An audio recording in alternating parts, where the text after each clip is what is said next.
How's it going, everybody? Welcome back to another video. So most likely you've heard all about GameStop in the news lately with the battle between Reddit's Wall Street Bets and the hedge funds that were shorting GameStop. So many of you may have wondered to yourself, what is short selling? Is it legal? Is it ethical? And if you haven't heard about GameStop in the news, maybe you live in a peaceful cabin in the woods and you're not bothered by any of this. So in today's video, I want to talk about what is short selling and what are some of the benefits of allowing short selling in the market. I'm not going to do a super in-depth video on how to do short selling because this is a very detailed topic that will take a lot more explanation in another video. But I do want to briefly go over what is short selling so that you can understand what happened with the whole GameStop situation and you can better understand all of the news that you heard recently. So these are the topics I'm going to cover in today's video. I'm going to go over what is short selling. I'll give an example with something tangible like cars so that we can kind of understand what short selling is. Also, I'll go over some of the benefits of allowing short selling in the market and what is a short squeeze. This is what happened with GameStop and this is where all the craze was going. So grab your drinks and popcorn, hit the subscribe button, drop a like, and tap that bell icon and let's get into the video. Alright, so first thing is, what is short selling a stock? I'll leave a link to 2 articles that explain pretty well what short selling is in a very detailed description. But for the sake of this video, I'm just going to cut it down and kind of explain it briefly so that we can understand it in a shortened, condensed form. So basically, for some reason or for many reasons, you may speculate that a stock price is going to be going down. What short selling is that you can borrow a share of the stock from somebody else and sell it, and then as the price goes down, you buy it back and give it back to the person that owns it, and they're happy because they have their stock back, and you keep the difference that you made from where you sold it at a high price and bought it back at a low price. So we'll use this car for an example. So let's say that your friend has this super cool Toyota Camry that he's all happy about and he bought it for $10,000. And then let's say that Toyota comes out with some news that there's a big recall saying that the fuel tank leaks and the car can catch on fire. Just as a hypothetical crazy example. As this news comes out, people start to freak out and they start to sell their Toyota Camrys and the price of the Camrys start to go down. So you, being this savvy, informed investor, ask your friend, hey, can I borrow your car and sell it? And as the price goes down, I'll buy it back at a lower price and give it back to you and we can keep the profit. So your friend says, oh yeah, that's cool. You can do that. I'm just going to charge you a fee for every day that you have my car until you give it back to me. So let's say that you take his car, you sell it for the same $10,000 that he got it for, and the price goes down to $5,000.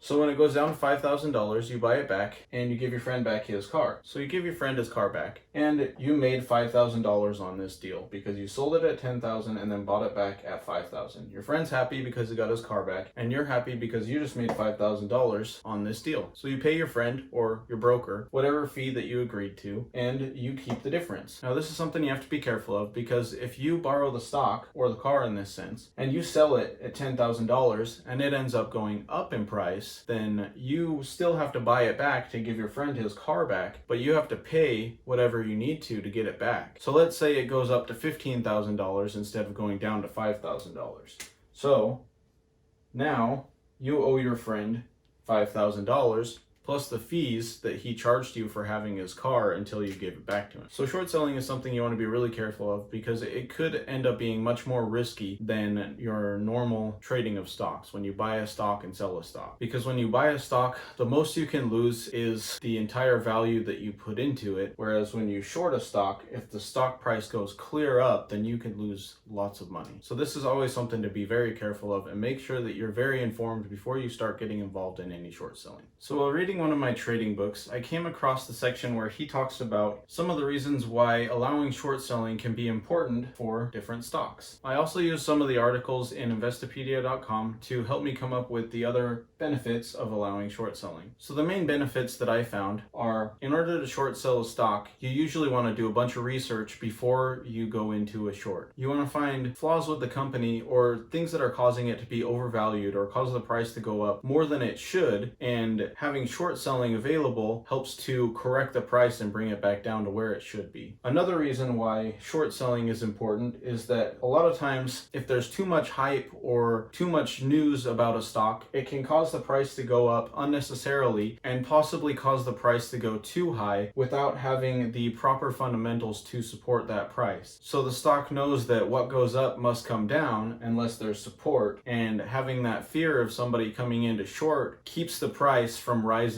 unnecessarily high. So the third reason that it's important is that when you want to close your short position, you have to buy the share in order to terminate your position. And when you buy the share, it helps to stabilize the price because the trend is starting to reverse. Instead of everybody selling the stock, they have to buy back in to close their position, and that helps to stabilize the price. And this brings it back down to its proper level. Now, in the case of GameStop, it's kind of stuck in a position where people feel like it's in a dying industry. It's in a brick and mortar retail store, and the hedge funds saw this and thought, okay, if we short this, we can make a lot of money because this is a dying business. And lots of people have been talking about shorting GameStop for a while, and so these are different stores that, because they're going out of style and they're in a dying industry, people are trying to take advantage of their decline in price by shorting them. So what is a short squeeze? This is something that you also may have heard during the whole Wall Street bets and hedge fund battle over GameStop, was they talked about a short squeeze. Let's go over how this situation played out and explain what a short squeeze is. I had seen this once before with a stock a couple of years ago, and the stock was called MBOT. And I'll talk more about what happened with MBOT after we talk about GameStop. So as you probably heard, the group on Reddit called Wall Street Bets found out that all of these hedge funds were shorting GameStop. And they realized that if they were to get enough people together to start buying the shares of GameStop, it would increase the price, and the hedge funds would have no choice but to close their positions in the opposite direction that they wanted and lose a lot of money. Well, then the people who bought up all the shares, these Wall Street Bets guys, they could sell their shares at a high price and take money back from the hedge funds. Now, this is where you kind of wonder, is this legal or is this ethical? And this is something that hedge funds have been doing for a very long time, so that's why there's this ongoing debate. So that's why a lot of people are defending what the Wall Street Bets guys are doing, because they came in and they bought up all of these shares and beat the hedge funds at their own game. So the hedge funds have been complaining about them losing all of their money and things like that, and all these other guys are making a lot of money, but the roles have kind of reversed here on what's happened in the past. So these kind of events don't usually happen all that often. A lot of times they're referred to as something like a black swan event. This is what MBOT was referred to when it happened not too long ago. And I'm going to link a video that explains really well what happened with MBOT, because I feel like that video explains it so well, it's almost like it's written in a textbook. But basically what happened with MBOT was they came out with some news about some product that they made that caused their stock price to go up. But because MBOT is such a small company, the short sellers knew that it couldn't stay up for long, so they started getting ready to short the stock. So as they did this, the stock would start to go down, and then the news would still be so good that all of these short sellers would get squeezed out. When they refer to squeezed out, that means that the price kept going up when they thought it was going to go down, and so they got afraid that they were going to lose a lot of money, so they started buying shares to close their position, and that caused it to go up again. Well, then as it started to slow and they thought it was going to fall again, then they started opening up new short positions, and same thing happened again. As they started opening up new positions, the price kept going up, the opposite of what they thought was going to happen, and this caused them to get squeezed out again or buy their shares back so that they could exit their position.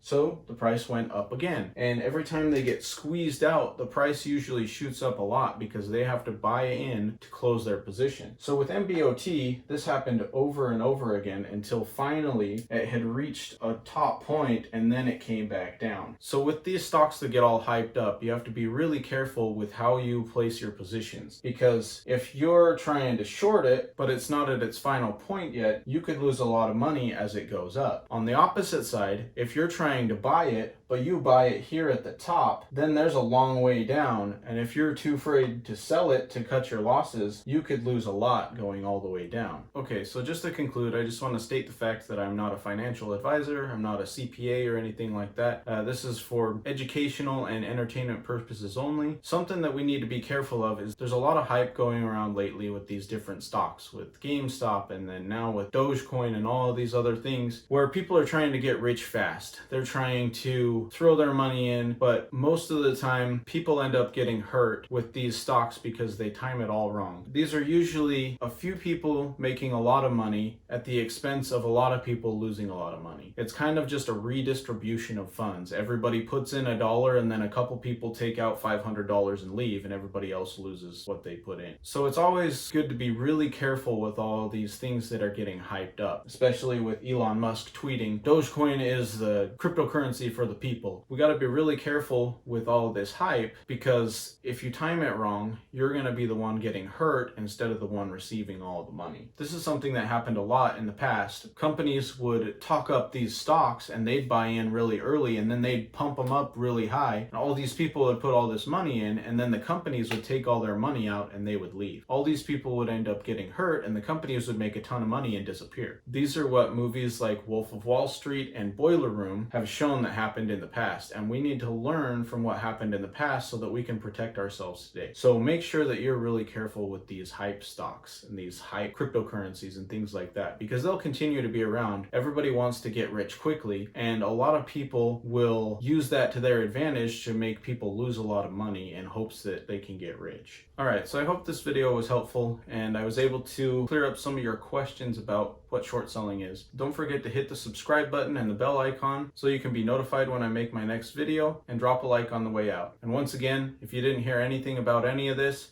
please enjoy your cabin in the woods. So grab your drinks and popcorn, grab your drinks and popcorn, hit the subscribe button. Drop a like, hit the